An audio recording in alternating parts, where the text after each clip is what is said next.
In part A of this question, we figured out that if we can save $40,000 right now, put that in the bank today, then we're fine to retire.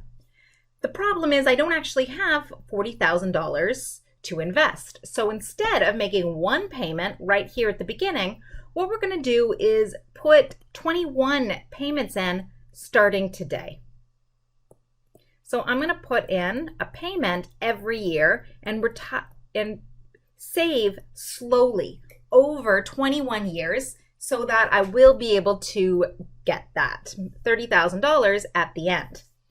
Let's look at this again as a two-step problem. Step 1. This is now an annuity due. And it's an accumulation because we're saving. It's also still going to be simple because J1 is still 10% and PY is going to be 1 for everything. So everything in sight will be simple. So now I've got an annuity due that is an accumulation. I'm not going to save any money at the beginning,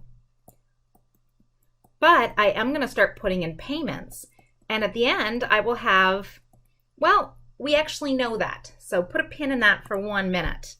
Let's look at number 2. This is the same thing. And I'm going to write here that this is an amortization. Often these back-to-back problems are one accumulation followed by an amortization. A retirement scheme has us save, saving, spend, spending. So we know at the end we have nothing. We know what the payments are. They are $30,000 and they're negative because it's an amortization. And actually, we know what the money is that we should be saving.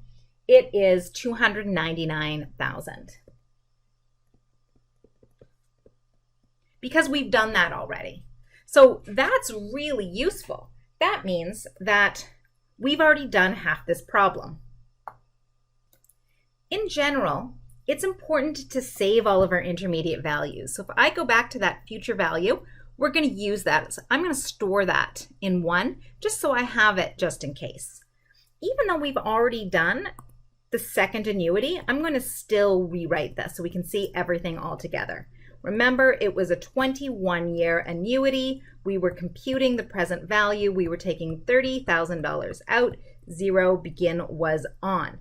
We computed that and we got 299, etc. Then we're going to go ahead and do number 1.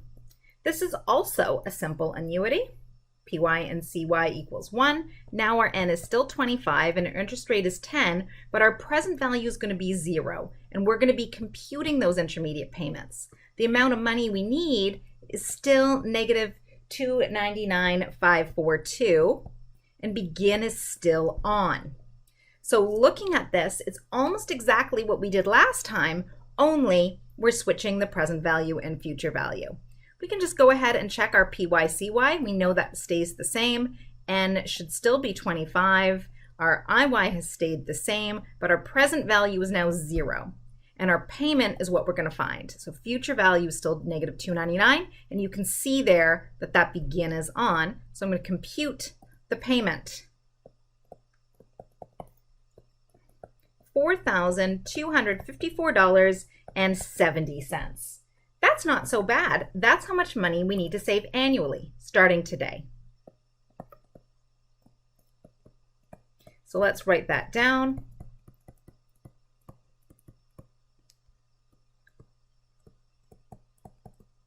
So if we have $4,200 and we think we can come up with that every year, we will have enough to retire.